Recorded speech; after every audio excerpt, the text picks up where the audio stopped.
Is this the right place? You find the prince at an inn. Guards blanket the building, including a sharp-eyed Vorl who must be working for Ludin. A woman in red eventually waves you over and stands nearby, arms crossed. Greetings, Prince Ludin. Yes, you're with Vognir. I don't remember you. Not exactly. I've known Vognir a long time.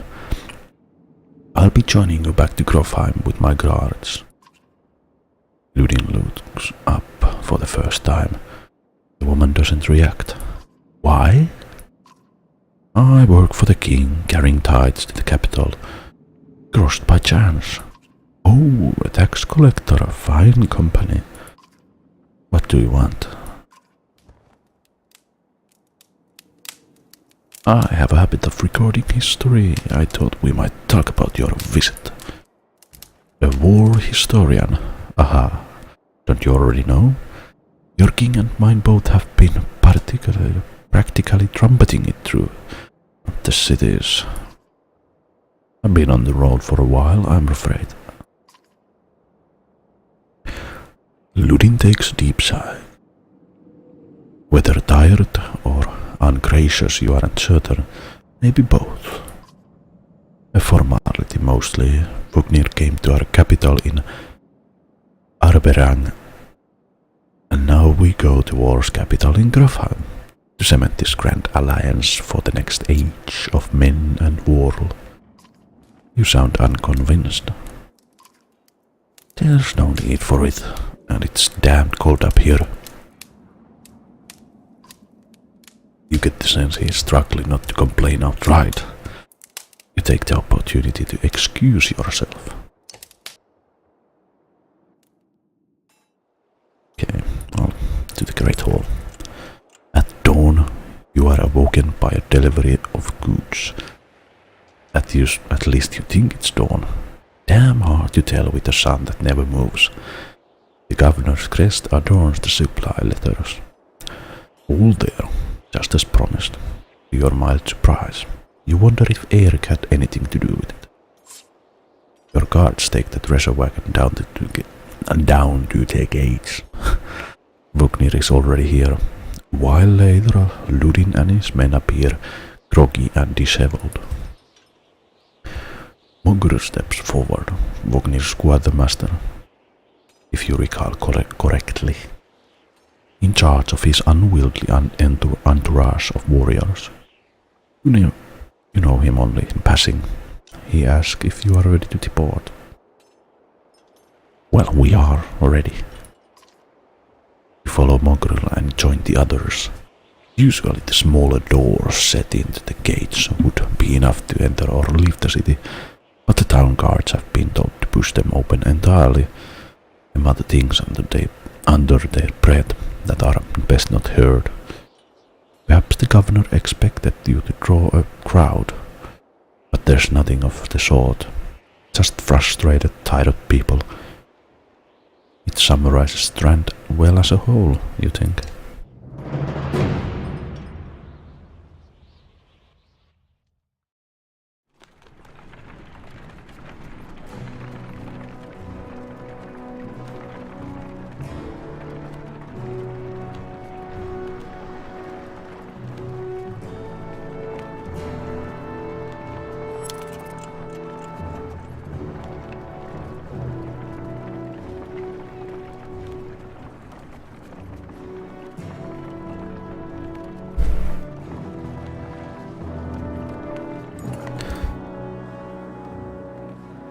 Caravan stops for a day. A gift, says Mogr, cracking open meat casks. From our gracious friend, the governor of Strand. Hours pass with the rakers' slaughter as the meat is passed throughout the camp.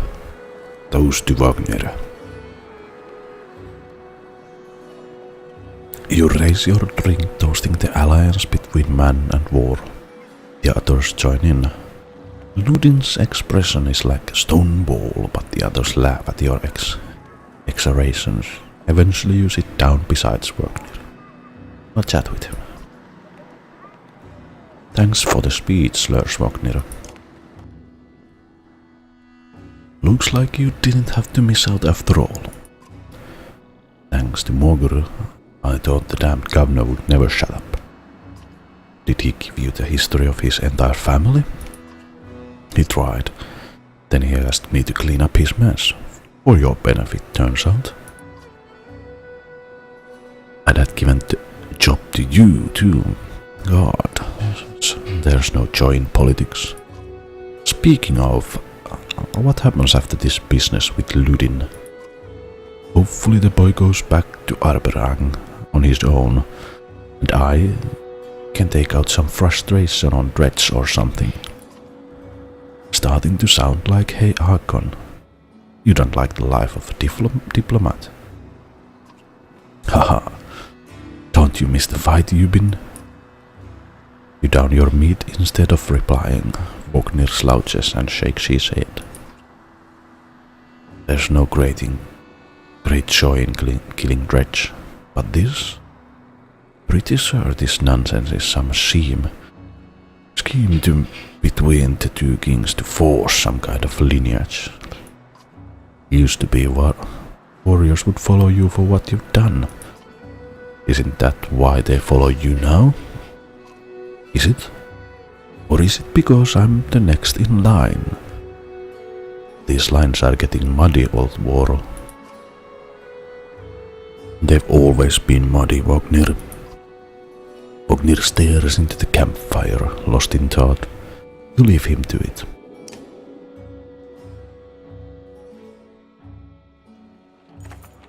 You rise groggily, the campsite a casualty of merriment. Morguru is already kicking warriors awake when you spot Ludin stalking your direction. He sidesteps sleeping bodies. Better wake up, you nuts, Vognir, you are needed. It's Ludin, always a pleasure. You look well rested. Vognir releases a caged yawn and receives a hard-eyed stare in return. How long to Glofheim? We are only 2 days out of Strand, you know. Come, I'll show you a map. So yeah, now the map screen.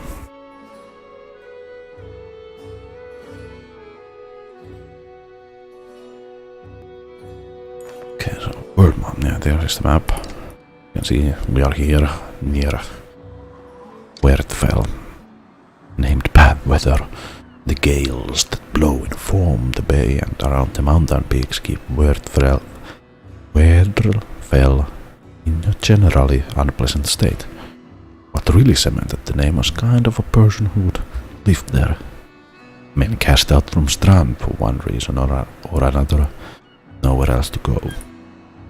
So yeah, as you can see, there are a lot of things, some islands here, some constellations,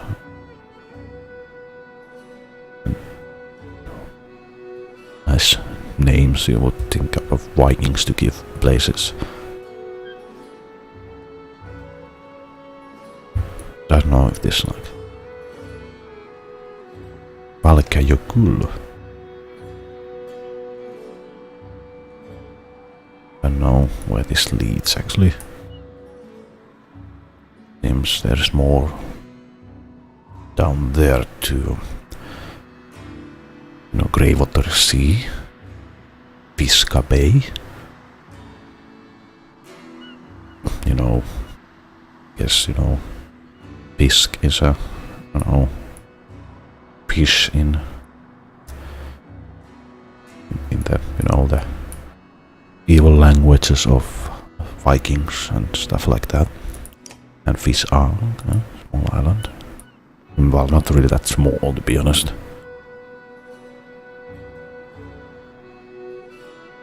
And here's the Aberang. Here is Strand. Now where is the place where we are going?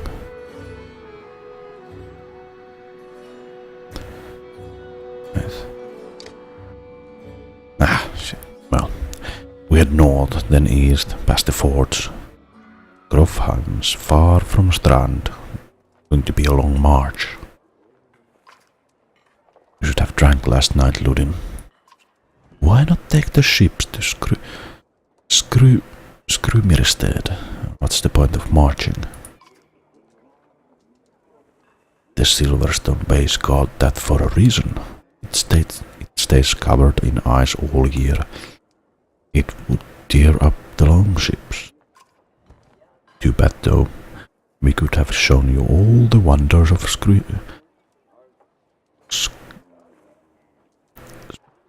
Skyrimstead. Let's call it Skyrimstead.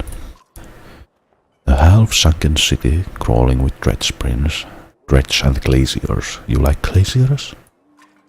Ludin exhales through the nose, a poor disguise for his contempt. He turns and bats aside the tent flaps as he goes, barking at his company in the distance. Don't poke the anthill, Vognir. He seems no happier to be here than you. Spend a few more days with the boy, old friend. You'll be looking for a tall cliff to hop off to. That's a bit grim-eyed, eh? Ludin's got a shorter wick than Hakon. Thanks, Vogning. Let's get moving. Another half day to weather if we are lucky.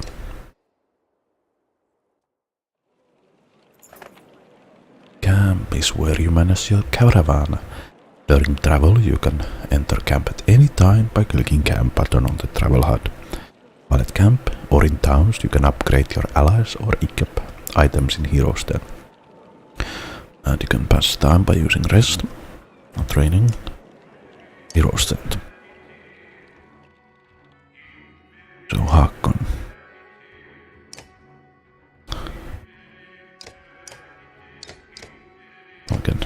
He would have the points. Now we can promote him. It costs 3 now, but better promote him.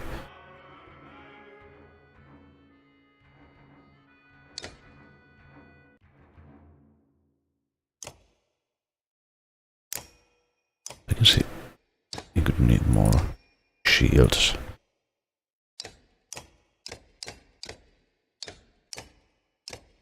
Oh, he's a shield master, warhawk, spearmaster, warmaster, shield master, war. Okay. Oh, we have 1 human and 3 of these guys, and we can actually change the order here. It seems. Turn order. It's good when you can have training. Yeah, this is where you train. Training battles. Training that allows you to test your party against a team of clansmen of equal power. No injury. So yeah, you can actually get hints from.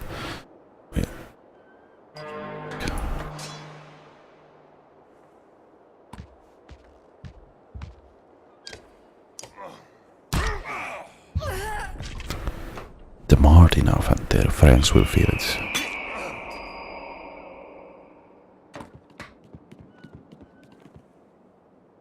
If you can take a hit, you can return one.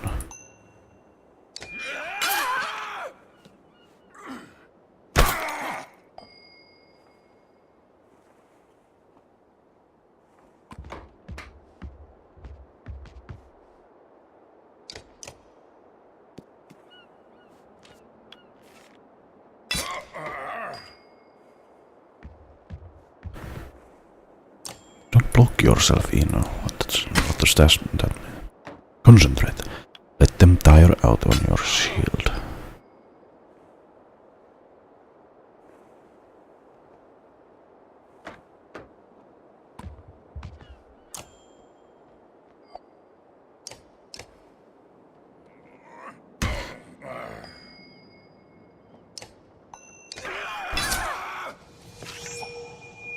Everyone take a note. The tide is turning. Of course it's turning. Sundering ink.